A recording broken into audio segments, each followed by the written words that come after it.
ሰላም ጤና ይስጥልኝ ውድ አድማጮቻችን እንዴት ናችሁ? የዩቲዩብ ቻናላችን በእንግሊዝ ፕሪሚየር ሊግ ቅድመ ጨዋታዎች ትንተና፣ ውጤቶች፣ የዝውውር ዜናዎች እንዲሁም ታላላቅ የአውሮፓ ሊጎች ዜናዎች፣ ውጤቶች፣ አዝናኝና አስገራሚ መረጃዎችን ወደ እናንተ የምናደርስበት ፕሮግራማችን ነው። ይህን አዲሱን ቻናላችንን ላይክ፣ ሼር፣ ሰብስክራይብ በማድረግ እንድታበረታቱን በአክብሮት እጠይቃለሁ። በቅድሚያም ትላንት ወደ ተካሄደው የኮፓ ዴል ሬይ የፍጻሜ ጨዋታ በባርሴሎና እና በሪያል ማድሪድ መካከል ተካሂዷል። በኢስታዲዮ ዲ ላ ካሩጃ በሲቢላ ስቴዲየም ጨዋታው በባርሴሎና 3-2 አሸናፊነት ተጠናቋል። ጎሎቹን ፔድሪ በ28ኛው፣ ፈራን ቶሬስ በ84ኛው እንዲሁም ኮንዴ በ116ኛው በተጨማሪ ደቂቃ ሲያስቆጥሩ ለሪያል ማድሪድ ኪሊያን ምባፔ ከረፍት በኋላ በ70ኛው ደቂቃ እንዲሁም ቹዋሚኒ በ77ኛው ደቂቃ ላይ ጎል ማስቆጠር ችለዋል።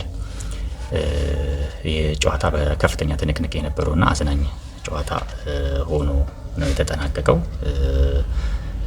ብዙ አዝናኝና አስደሳች ውጤትም ለባርሴሎና ተመዝግቧል ማለት ነው። ከጨዋታው በፊት ወደ ነበሩ አወዛጋቢ የላሊጋው ፕሬዚዳንት ጃቪየር ቴባስ አስተያየት ስናልፍ ፋብሪዚዮ ሮማኖ እንደዘገበው እንግዲህ ከበድ ያለ ትችትን በሪያል ማድሪዱ ፕሬዚዳንት ፊዮሬንቲኖ ፔሬዝ ላይ አስተያየታቸውን ሰጥተዋል። በአስተያየታቸውም እሱ እግር ኳስን አይደለም የሚወደው ኃያልነትን እንዲሁም በበላይነት እግር ኳስን መቆጣጠር እንጂ ሲሉ አስተያየታቸውን ጀምረዋል። እኔን በፍጹም አይወደኝም፣ ምክንያቱም እሱ የሚፈልገውን ነገር እኔ ማድረግ ስለማልችል ነው። እንዲሁም የአውሮፓ እግር ኳስ ፌዴሬሽን ፕሬዚዳንት አሌክሳንደር ሴፌሪንም እንደማይወደው አውቃለሁ፣ ምክንያቱም ፔሬዝ የሚፈልገውን ነገር እሱ ስለማይፈጽምለት ነው የሚል ከባድ ትችት አቀርበዋል። እናም ይህ ትችት እንግዲህ ወዴት እንደሚሄድ እንግዲህ አብረን ወደፊት የምንከታተል ይሆናል። በነገራችን ላይ በትላንትናው የኮፓ ዴል ሬይ የፍጻሜ ጨዋታ ላይ ፊዮሬንቲኖ ፔሬዝ ስታዲየም ተገኝተው ውድድሩን አልተከታተሉም። ወደ ትላንትናው የእንግሊዝ ፕሪሚየር ሊግ ጨዋታ ውጤቶች ሳልፍ በቅድሚያ ከሰዓት የተጫወቱ ቼልሲ ከኤቨርተን ነበር። ያው ቼልሲ አስፈላጊ 3 ነጥብ ይዞ መውጣት ችሏል። ኒኮላስ ጃክሰን በ27ኛው ደቂቃ ባስቆጠረው ጎል 3 ነጥብ ይዞ መውጣት ሲችል ደረጃውንም በሚገባ ማሻሻል የቻለበትን ሁኔታ ፈጥሯል። 5ኛ ደረጃን መያዝ ችሏል ከሲቲ ቀጥሎም ደግሞ የተጫወቱ ብዙ ክለቦች አሉ። ወልቭስ ከሌስተር 3-0 ወልቭስ አሸናፊነት ያለቀ ነው። ኒውካስል ከኢፕስዊች ታውን 3-0 በኒውካስል አሸናፊነት ተጠናቋል። ብራይተን ከዌስትሃም እስከ 83ኛው ደቂቃ ድረስ 2-1 እየመራ የነበረ ሲሆን በባከነ ሰዓት ብራይተን ባስቆጠራቸው 2 ተከታታይ ጎሎች በሚቱማ እንዲሁም በባሌባ 3-2 በሆነ ጣፋጭ ድል ማስመዝገብ ችለዋል። ወደ ዛሬ ወደ እሁድ ወሳኝና የፕሪሚየር ሊጉ የሳምንቱ ታላቁ ጨዋታ ስናልፍ ሊቨርፑል ከቶተንሃም በ10 ሰዓት የሚጫወት ይሆናል። እንደሚታወቀው ሊቨርፑል ካለው ቻንስ እንግዲህ የዛሬው ቻንሱ በጣም ወሳኝ የሚባል ጨዋታ ነው ከቶተንሃም ጋር የሚያደርገው። ምክንያቱም 1 ነጥብ ማግኘት በቀጥታ የፕሪሚየር ሊጉ ሻምፒዮን ስለሚያደርገው ማለት ነው። አንዳንድ እሳቶችን ኦፕታም ካወጣው ፕሬዲክሽን አንጻር እናያለን።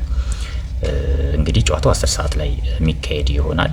እንግዲህ ሊቨርፑል በደረጃ 1ኛ ነው። ቶተንሃም ሆትስፐር 16ኛ ነው በ37 ነጥብ። እንግዲህ የአርነ ስሎቱ ቡድን ቻምፒዮን የሚሆንበት አጋጣሚ አግኝቷል። 1 ነጥብ ብቻ በቂው ይሆናል ማለት ነው ከዚህ ጨዋታ። የአንቼ ፖስቴኮግሉ የቶተንሃም ደግሞ መውረድ ስጋት ባያጋጥመው የውድድር ዓመቱ በጣም በአስቸጋሪ ሁኔታ ውስጥ እያሳለፈ የሚገኝ ቡድን ነው። በሊቨርፑል በኩል የጉዳት ዜናዎች ጆ ጎሜዝ ብቻ እንደማይሰለፍ ነው።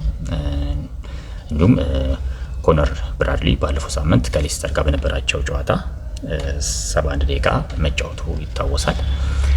ቅድሚያ ግምት ኦፕታ ባስቀመጠው መረጃ እንግዲህ 71.8% ለሊቨርፑል የሰጠ ሲሆን 12.3% ለቶተንሃም የሰጠ ነው። ይህ ጨዋታ በእጅጉ የሚጠበቅ ጨዋታ ነው ማለት ነው። ከዚሁም ከዚሁም ጋር ተያይዞ በተመሳሳይ 10 ሰዓት በርንማውዝ ከማንቸስተር ዩናይትድ የሚያደርጉትም ጨዋታ እንዲሁ ይጠበቃል። ይህ ጨዋታ እንግዲህ ለማንቸስተር የሚፈይደው ነገር ብዙ ባይኖርም የማሟያ ጨዋታ ይመስላል። እንግዲህ ካለፉት 5 የእርስ በርስ ግንኙነታቸው 2 ጊዜ አሸንፈዋል በርንማውዝም ማንቸስተር ዩናይትድም፣ 1 ጊዜ ደግሞ አቻ ወጥተዋል። በመጨረሻ ጨዋታቸው ኦልድ ትራፎርድ ላይ በርንማውዝ በፍጹም የበላይነት ማንቸስተር ዩናይትድን 3-0 ማሸነፉ አይረሳም። ሩበን አሞሪምም አስተያየታቸውን ሰጥተዋል። የምንገጥመው በጣም ምርጡን የፕሪሚየር ሊግ ቡድን ነው። ሳምንት ያህል የዝግጅት ጊዜ አግኝተናል፣ በጥሩ ተዘጋጅተናል። በጉዳት በኩል ያው ዳሎት፣ ሊቻ ማርቲኔዝ፣ ሄቨን፣ ዜርኪዚና ዲላይት እንዲሁም ኮሊየር በዚህ ጨዋታ ላይ አይሰለፉም። ሃሪያማስ የዳሎትን ቦታ ተክቶ የመጫወት ከፍተኛ አጋጣሚ ይሆንለታል ማለት ነው። ይሄ ጨዋታ ከቀኑ 10 ሰዓት ዛሬ የሚደረግ ይሆናል ማለት ነው። የበርንማውዝ አሰልጣኝ ኢራኦላ በበኩሉ ያው በባለፈው ውጤት ብዙ የሚያኩራራን ውጤት አይሆንም። አሁን ማንቸስተር ለውጦች አድርጓል። እናም በመጠንቀቅ ጨዋታውን አሸንፈን ለመውጣት በምንፈልገው ሁኔታ መጫወት ይኖርብናል ብሎ አስተያየቱን ሰጥቷል። ውድ አድማጮቼ ይህ የመጀመሪያ ዩቲዩብ ስራዬን እንግዲህ ሼር፣ ሰብስክራይብ፣ ላይክ በማድረግ እንድታበረታቱኝ በአክብሮት ጠይቃለሁ። መልካም የጨዋታ ቀን እንዲሆንላችሁ እመኛለሁ። አመሰግናለሁ።